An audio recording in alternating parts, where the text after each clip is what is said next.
Assalamualaikum warahmatullahi wabarakatuh. Perkenalkan, nama saya Dwiki Army Oktavano dengan nomor NIM 2021111458. Saya akan menjawab UAS Bahasa Indonesia semester 2 Manajemen. 1.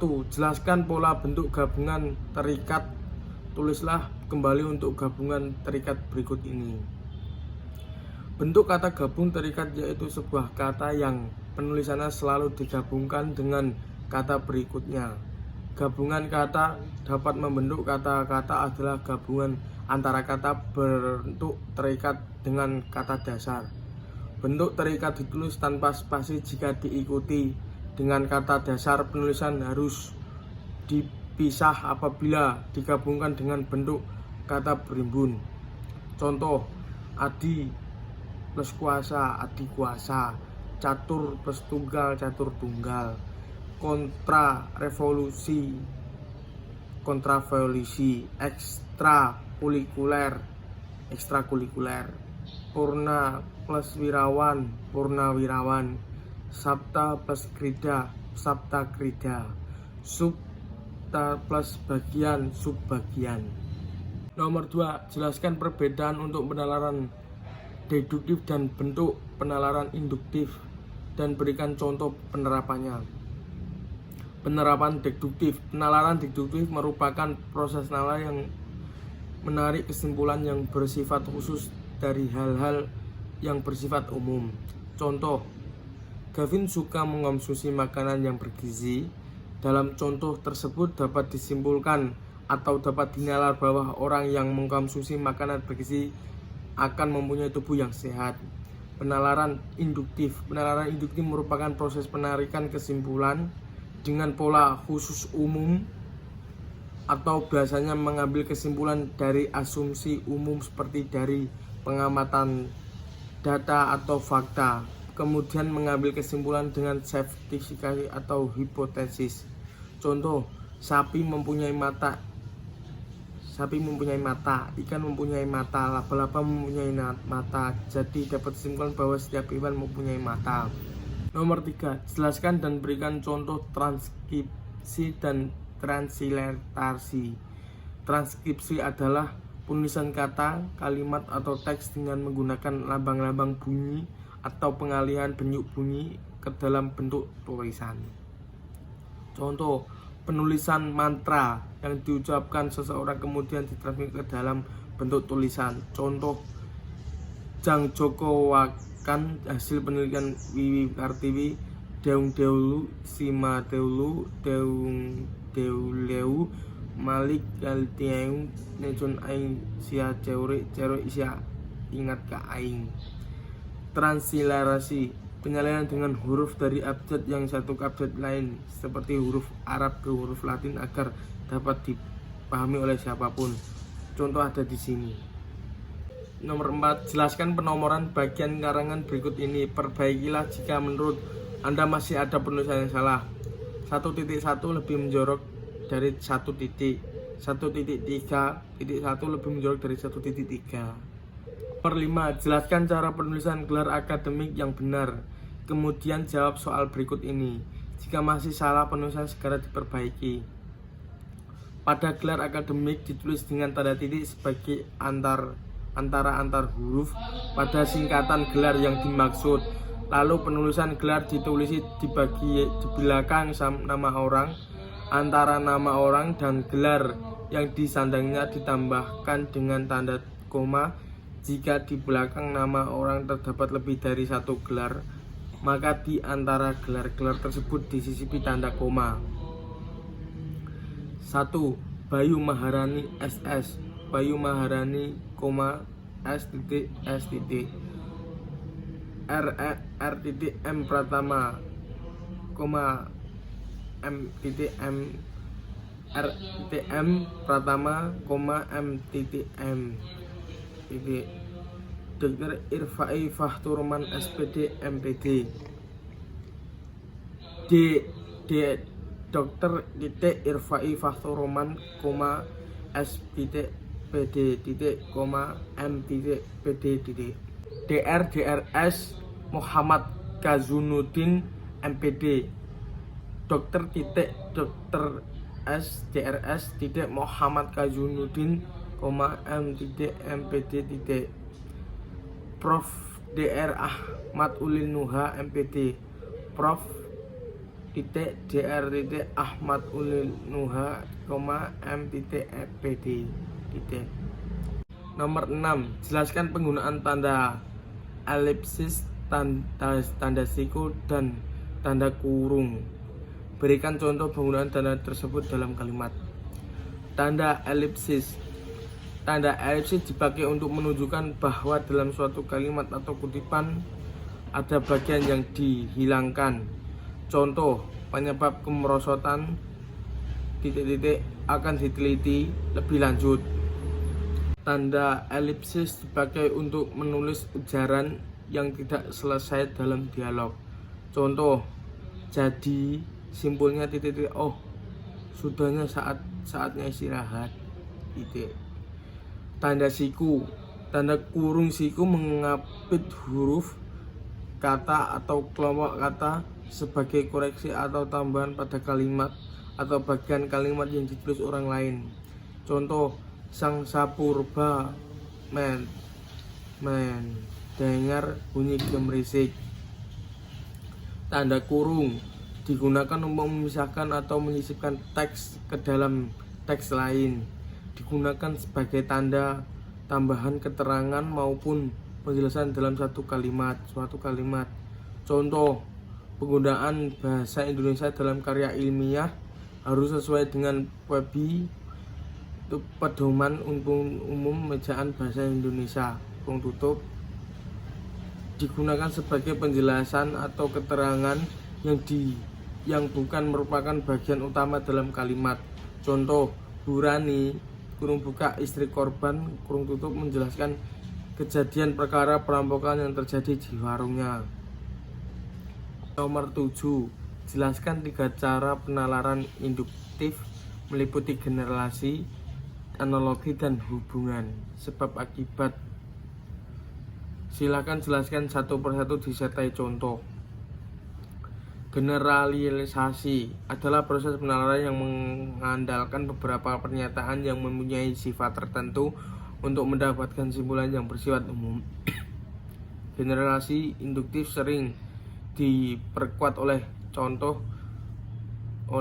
perincian, penjelasan, pengkhususan, atau ilustrasi. Generalisasi yang berdasarkan cita rasa orang atau keyakinan subjektif tidak dapat disangka atau dibuktikan salah tidaknya. Dalam pengembangan karangan, generalisasi perlu ditunjang atau dibuktikan dengan fakta-fakta, contoh-contoh, data statistik, dan sebagainya merupakan spesifikasi atau ciri khusus sebagai penjelasan lebih lanjut. Contoh, saat peringatan Hari Kartini, anak putra dan putri mengenakan pakaian nasional. Kata putra-putri semula hanya untuk menyebut anak-anak raja. Kata putra-putri pada kalimat tersebut untuk menyebutkan anak laki-laki dan perempuan pada umumnya. Sebab akibat, kausalitas. Ada proses penalaran yang diperoleh dari gejala-gejala yang saling berhubungan. Hubungan kausal adalah 3 jenis, yaitu sebab akibat, sebab akibat ini berpola A menyebabkan B. Sebab ini berpola akibat B. Sebab akibat 1 akibat 2. Sesuatu menyebab dapat menimbulkan serangkaian akibat. Contoh, Didi ditilang polisi karena tidak menggunakan helm. Artinya, sebab dari menggunakan helm berakibat ditilang polisi. Analogi adalah proses penalaran yang membandingkan dari 2 hal yang berlainan berdasarkan kesamaannya, kemudian berdasarkan kesamaannya itu ditarik suatu kesimpulan. Kesimpulan yang diambil dengan analogi yaitu kesimpulan dari pendapat khusus dengan beberapa pendapat khusus yang lain. dengan cara membandingkan kondisinya. Contoh, orang yang memiliki ilmu pengetahuan luas dan berpendidikan tinggi seharusnya bersifat seperti padi, yang dapat diartikan semakin seorang memiliki wawasan yang luas, semakin ia merendahkan hatinya dan tidak sombong seperti merunduknya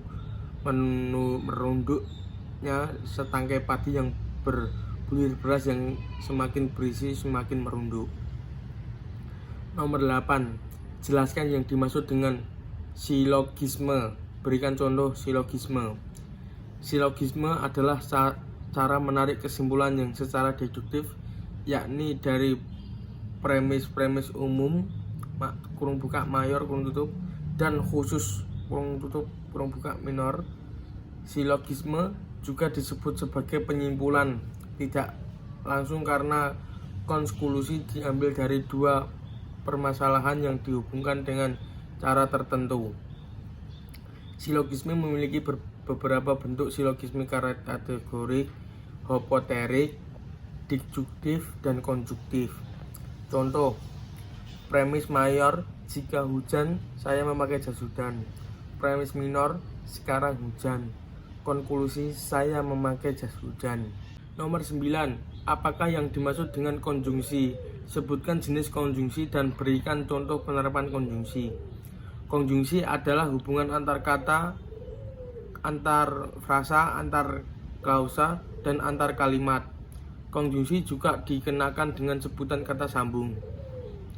Konjungsi adiktif berfungsi untuk menggabungkan dua kata, frasa, klausa, atau kalimat dalam kedudukan yang sejajar.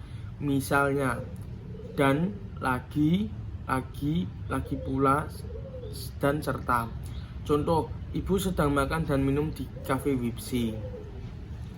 2. Konjungsi pertentangan menghubungkan dua bagian kalimat yang sederajat dengan mempertentangkan kedua bagian tersebut. Misalnya, tetapi, melainkan, namun, sebaliknya. Contoh, saya suka sekali memakan buah, tetapi saya tidak suka buah naga. Konjungsi disjungtif menghubungkan dua unsur sederajat dengan memilih salah satu dari dua hal atau lebih, misalnya atau, entah, maupun. Contoh, saat berbelanja, Dita bingung untuk memilih sayur bayam atau sayur sawi. 10. Wacana terbagi menjadi 5, yakni wacana narasi, deskripsi, eksposisi, argumentasi, persuasi. Jelaskan ciri dan perbedaan tiap wacana tersebut, serta berikan contohnya. 1. Wacana narasi adalah jenis wacana yang menceritakan suatu peristiwa berdasarkan urutan kejadiannya. Wacana sedih ini tidak bermaksud untuk mempengaruhi seseorang, melainkan hanya menceritakan kejadian yang telah disaksikan atau pernah dialami oleh penulisnya. Narasi dapat bersifat fakta atau fiksi. Narasi yang bersifat fakta seperti biografi dan autobiografi, narasi fiksi berupa cerpen dan novel. Contoh karangan narasi. Hari Minggu adalah hari paling melelahkan bagiku. Jika di pagi hari banyak remaja yang menghabiskan waktu untuk bersantai, namun tidak berlaku bagiku pukul 5 pagi, aku sudah harus bangun dan membantu ibuku untuk membersihkan rumah dan memasak. Setelah itu, aku menyelesaikan tugas-tugas sekolahku. 2. Wacana deskripsi adalah jenis wacana yang menggambarkan suatu dengan jelas dan terperinci. Wacana deskripsi bertujuan untuk melukiskan sesuatu dengan sejelas-jelasnya agar pembaca seolah-olah dapat melihat, mendengar, dan merasakan hal yang dideskripsikan. Ciri-ciri ditandai dengan penggunaan kata-kata yang terperinci, membuat membaca merasakan sendiri dengan apa yang digambarkan. Contoh karangan deskripsi. Pantai Nusa Penida memiliki tata keindahan alam yang menarik, khususnya bagi wisatawan yang mendambakan suasana nyaman, tenang, jauh dari kebisingan kota. Pohon-pohon yang rindang dengan membuskan angin sepoi-sepoi serta indahnya bentangan laut yang luas itu sangat memanjakan wisatawan yang berlibur di sana. 3. Wacana eksposisi adalah jenis wacana yang bertujuan untuk memberitahu, mengupas, menguraikan, atau menerangkan sesuatu. Dalam wacana eksposisi, masalah yang dikomunikasikan terutama adalah informasi. Wacana ini isinya ditulis dengan tujuan untuk menjelaskan pengertian dengan gaya penulisan singkat, akurat, dan padat. Ciri-ciri eksposisi: data faktual yang benar-benar terjadi, suatu analisis atau penafsiran objektif terhadap seperangkat fakta. Contoh wacana eksposisi: energen merupakan minuman nutrisi 4 sehat 5 sempurna. Energen dapat disajikan dengan mudah. Tuangkan energen ke dalam gelas, tambahkan 150 ml air hangat, keduain hingga merata. Energen siap dihidangkan. Wacana argumentasi adalah jenis wacana yang bertujuan untuk mempengaruhi pembaca agar dapat menerima ide, pendapat, atau pernyataan yang dikemukakan oleh penulisnya.